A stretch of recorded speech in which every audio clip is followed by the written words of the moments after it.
Hello everyone, and welcome to the final chapter of the four-part video series where we question the efficacy of the governmental assistance programs in the United States. In chapter 3, we questioned the efficacy of SNAP, Medicaid, and TANF. In chapter 4, we'll conclude with some proposed solutions.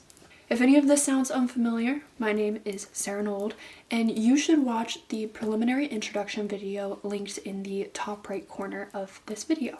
If at any point in this video you find yourself questioning the credibility of my statements or just wondering what I said, there will be a transcript linked in the description below, accessible via Google Docs for you to peruse at your own leisure. I encourage you to approach this chapter with an open mind and to be mindful of any emerging bias, curiosity, or prejudice. Feel free to leave any civil, constructive comments or questions in the comment section below. Let's get started. Over the years, there have been a plethora of proposed solutions to better combat poverty in the United States, but nothing has really changed. Professor of Sociology at the University of Princeton, Dr. Matthew Desmond, says poverty continues because the poor are exploited, and that exploitation is perpetuated not only by corporations, financial institutions, and landlords, but also by affluent Americans who benefit from the exploitation. It's important to note that these affluent Americans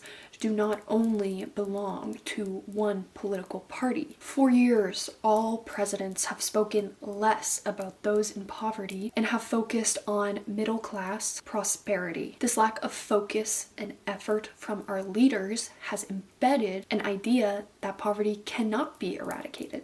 Thus, this lack of focus and compassion perpetuates a strong dehumanization of the poor between both political parties. So, how can we collectively better the system in place to help the struggling? One necessary and widely agreed upon solution is the expansion of safety net programs to benefit more people in need, or put more simply, increase accessibility. Since COVID, there has been an increase of those in need. And while temporary assistance programs were put in place, permanent programs could help millions. Instead of making tax cuts for the top 1% of the population in hopes that it trickles down to help the less wealthy, which it never does, we should expand these common programs to reach more people in need. This will alleviate them from debt, which could allow more economic contribution. According to Rose Chu and others at the Office of Health Policy, after a Medicaid expansion, enrollees had lower medical debt of $3.4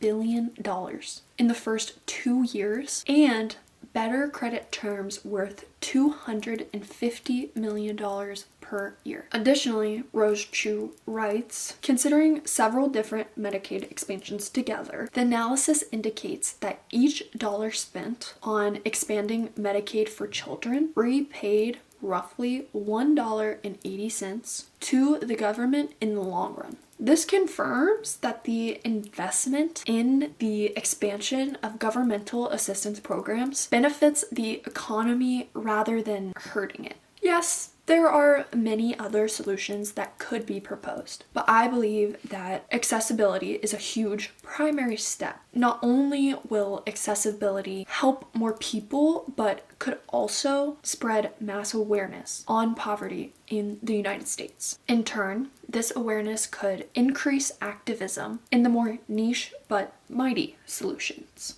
like paid sick and medical leave, pay equity, and a reformation of the criminal justice system. Focusing our attention on ensuring that all citizens of the United States are set up for financial success in an ever-changing, increasingly expensive economy would probably decrease poverty by the millions. Yeah, it will take time, effort, and money, but in the long run, it will not only benefit those in poverty, but the whole economy of the United States. How can you make a change? Call your representatives by going to house.gov to find your representative and their contact information. You can also message politicians, contact your local media, go to protests, and campaign. Share your story, spread awareness, and always vote. If you've made it to the end of this video series, thank you so much for watching and sticking around. I am eager to read the constructive and civil thoughts in the comment section below. Stay safe and well in the world. Bye!